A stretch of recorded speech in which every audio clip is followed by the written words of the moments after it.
Hello అండి. మనం అప్పుడప్పుడు ఇలా కూల్ డ్రింక్ బాటిల్స్ తెచ్చుకుంటూ ఉంటాం కదా. ఇవి ఖాళీ అయిపోయిన తర్వాత పనికిరావనేసి పక్కన పెట్టేస్తాము. కానీ అలా చేయకుండా దీన్ని మళ్ళీ ఇంట్లోకే రీయూస్ చేసుకోవచ్చు. ఇక్కడ నేను చూపిస్తున్న విధంగా దీని కింది పార్ట్ అయితే నీట్ గా కట్ చేసుకోవాలి. ఈ రీయూస్ ఐడియాకి కింది పార్ట్ మాత్రమే అవసరం అవుతుంది. చూడండి, ఈ విధంగా నీట్ గా కట్ చేసుకున్న తర్వాత ఇప్పుడు దీన్ని ఒక మంచి ఫ్లవర్ షేప్ లా కట్ చేసుకోవాలన్నమాట. దీనికి ఆల్రెడీ ఫ్లవర్ షేప్ ఉంటుంది. మనం నీట్ గా కట్ చేసుకుంటే ఆ షేప్ అనేది నీట్ గా తెలుస్తుంది అనమాట.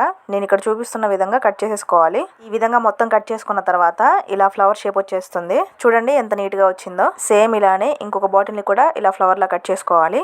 ఇలా రెండు కట్ చేసుకున్న తర్వాత ఒక ఫ్లవర్ ని ఇలా రివర్స్ పెట్టేసుకొని ఫెవిక్విక్ తీసుకొని ఫెవిక్విక్ ని ఇక్కడ నేను చూపిస్తున్నట్టు మొత్తం అప్లై చేసుకోవాలి నీట్ గా. ఇప్పుడు ఇంకొక ఫ్లవర్ ని పైనుంచి ఈ విధంగా అటాచ్ చేసుకోవాలి. తర్వాత ఒక ఫోర్క్ ని వేట్ చేసి హోల్స్ పెట్టేసుకుంటున్నాను. రెండు వైపులా హోల్స్ పెట్టేసుకుంటే కంప్లీట్ అయిపోయినట్టే. ఇప్పుడు దీంట్లో మనం డైలీ యూస్ చేసే సోప్ ని పెట్టుకొని సోప్ బాక్స్ లాగా యూస్ చేసుకోవచ్చు. చూడడానికి అచ్చం ఫ్లవర్ లాగే ఉంటుంది. చాలా అంటే చాలా బాగుంటుంది అనమాట. వెరైటీ డిజైన్ లాగా ఉంటుంది. హోల్స్ పెట్టేసుకున్నాం కాబట్టి సోప్ కూడా ఎక్కువ వేస్ట్ ఏమీ అవ్వదు.